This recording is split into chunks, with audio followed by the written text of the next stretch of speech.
Hello and welcome to my channel. I'm Nurse Amy, and if this is your first time here, this is a channel where we talk about everything CNA and beyond. I teach you how to pass.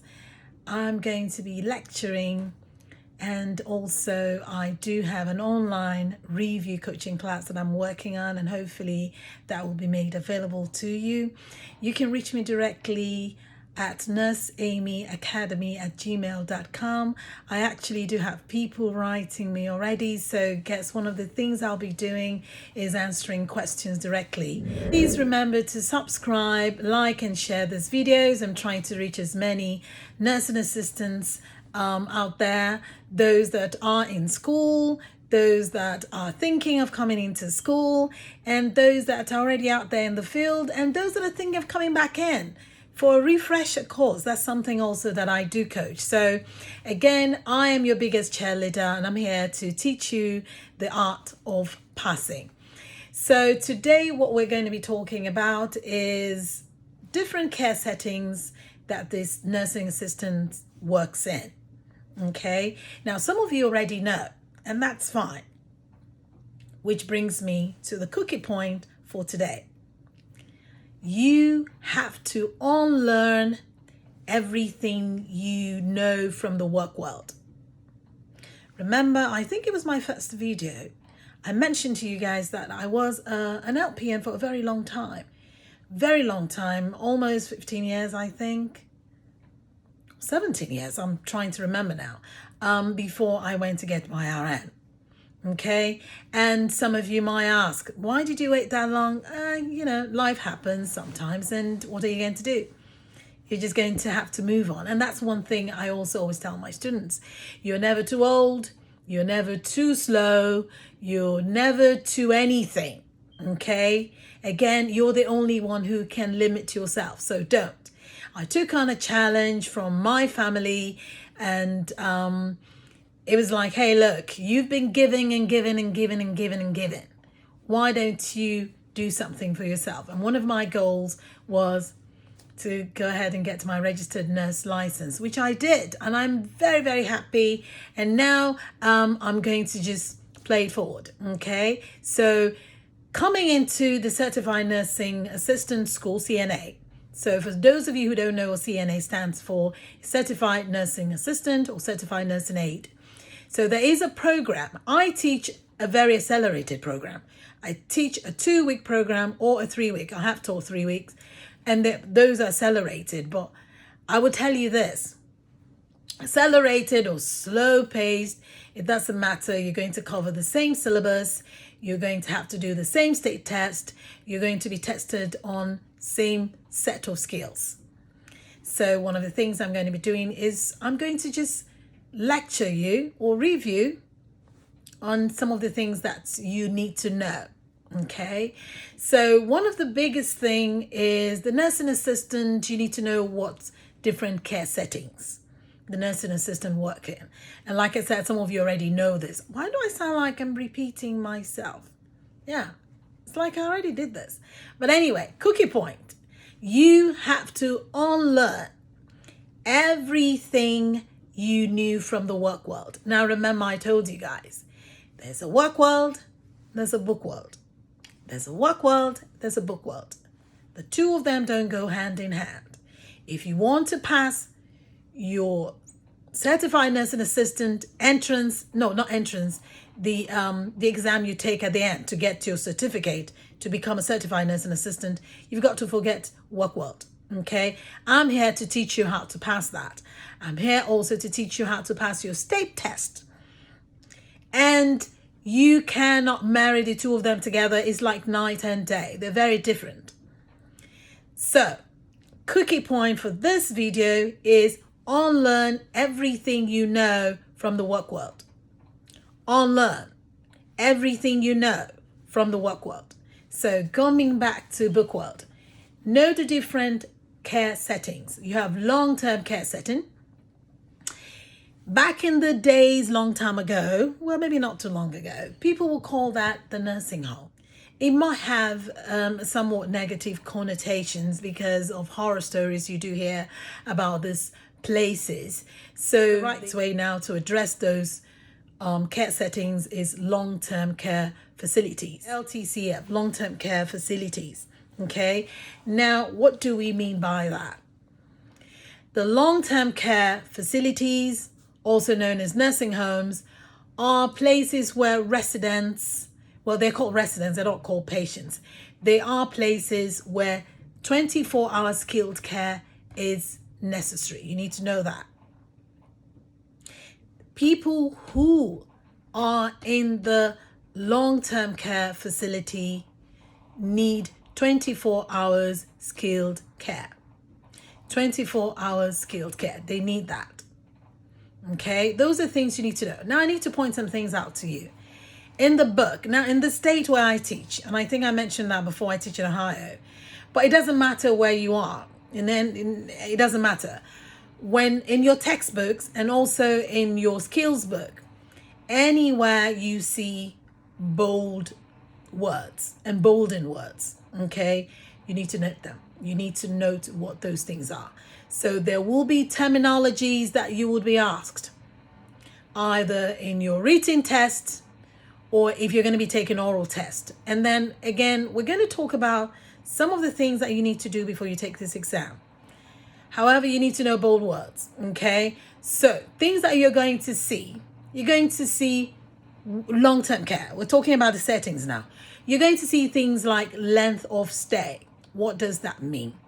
Length of stay means, well, it's quite self-explanatory actually, is the amount of time the patient or the resident has to stay to be cared for in a particular care setting. Again, the length of stay is the number of days or the amount or the length of time a person or a patient has to stay in a particular care setting. Another thing you need to know is terminal illness. What does that mean? Again, these are emboldened words in the textbook which you will be trained on. Terminal illness is usually an illness that is terminal. Now, it seems I'm repeating the word, and sometimes I will do that just so to buttress my point. Terminal illness means that illness is already determined, that is going to end in death. Terminal illness means that illness is going to end in death. It's a disease, it's a condition that at the end of it, there's going to be death. Now, something I always tell people, sometimes people have terminal illness. Is it possible for people who have been determined to be terminally ill to make a 360 degrees turnaround? Yes. Yes, it's been known to happen. Miracles happen. What is chronic? Chronic are diseases or conditions that are long-term or long-lasting. What do I mean by that? When something is chronic, it just means it stayed more than 6 months, it's years. And sometimes it's not going to be cured, is chronic now. Another way to know chronic is that that condition is stable. So there are examples of chronic conditions: high blood pressure, diabetes, congestive heart failure, CHF, COPD, chronic obstructive pulmonary disease. That's another example. It just means there's patients, they're not sick. They're not at their optimal best, but they have a condition that is manageable. It is stable. And you find a lot of people like this in the long-term care facilities. And that's another reason why they're chronic. They're called chronic, meaning they're long-lasting. They're probably never going to be healed from that, but it's manageable. Now, when I talk about chronic, the other thing is acute. So what is the difference between chronic and acute? Acute means immediate. Acute means unstable. I like to juxtapose the two of them together because sometimes that's the way I learn. When I kind of know what one is, I know what the other is. So sometimes I don't need to know what both is as long as I know what one means. So for instance, I say chronic. So chronic means to me stable. Chronic means to me conditions that are not necessarily healing or going to be healed. However, they're manageable. So I know when I hear or I'm asked about acute, I just know, oh no, that's the opposite of chronic. It means it's unstable. It also means is quick. It's short term. So you have chronic illnesses and then you have acute illnesses. What would be an example of an acute one? Spike in a fever. You spike a fever, that's acute. Confusion, delirium, vomiting, change in mental status. What do I mean by that?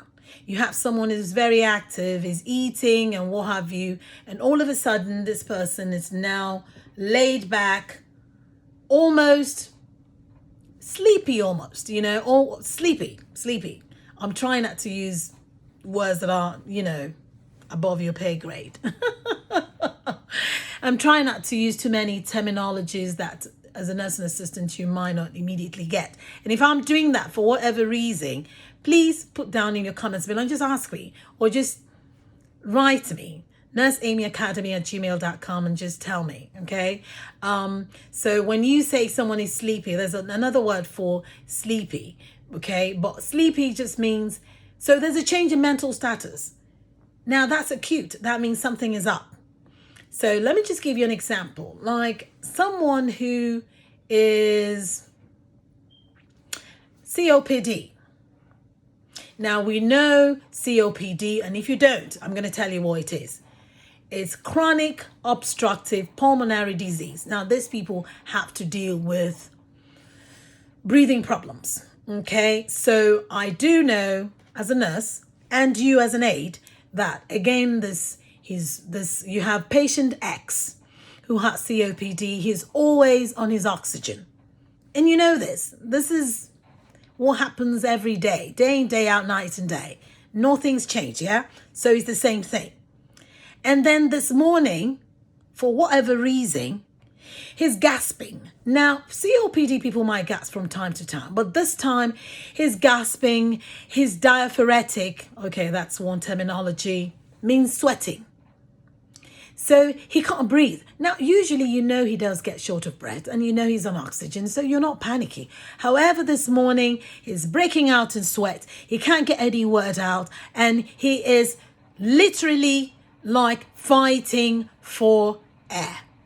Now that's acute. It's something that came on suddenly. So what that means is he's got to be taken out. He's no longer chronic. Does that make sense? Another example is, let's see. Someone with CHF, congestive heart failure. One thing about these people is the heart is not working at its optimum level, meaning because the heart is like a pump. Okay, so with CHF, the heart is what's quite decreased, the efficiency of the heart pumping. So we do know, again, they're prone to retaining fluids, and so we restrict them from giving them water and things like that. So this is something it's chronic, it's manageable. They get water pills that helps them to relieve the water. We restrict them, we put them on fluid restriction. We watch their diet intake so they're not taking too much sodium, because there's one thing, sodium just loves water. Water loves sodium. So they're in a relationship together. So anywhere sodium is, water goes with it. So these are all the things that are going to be put on. And then suddenly that morning you're dressing this person, and for whatever reason, their eyes are swollen, their lips are swollen, their hands are swollen, they can't get any word out, and they're clutching their throat. That's no longer, it's a deviation from the normal. So we do know what the baseline chronic is, CHF. However, now something has changed. So that's acute. I know I'm spending time here, but I just need you to understand, when chronic illnesses versus acute illnesses. So you need to understand that. A diagnosis, okay, you need to know who gives diagnosis. Is usually the physician. It's never the nurse. It's certainly not to you, the nursing assistant. Is not the physical therapist. Is not the social worker. The person who has been trained to give a diagnosis is a medical doctor. Now that can be expanded, but for the purpose of teaching this class, we're not going to go into that because we have nursing practitioners. Those are nurses that have advanced training and so they can diagnose and treat. We have physician assistants. Again, we're not going into all that. Under that umbrella and actually overseeing all those people I mentioned earlier on is the medical doctor. They have the power and the training to diagnose. So you need to know what diagnosing is, who diagnoses, and what a diagnosis is a medical condition. And usually it has been determined after series of tests, history and physical, and treatment. Sometimes treatment comes before it. And they diagnose, meaning they determine that this person have X, Y, Z. Okay? So those are the things that you need to know. And now we come to acute care setting. Remember when I was talking about chronic? A lot of times you find chronic illnesses in the long-term care facilities because long-term, they're not going to heal from that. It's already part of their life. We're just now teaching them how to live and manage that condition. So it's stable. Now we come to a different type of care setting and it's called acute care setting.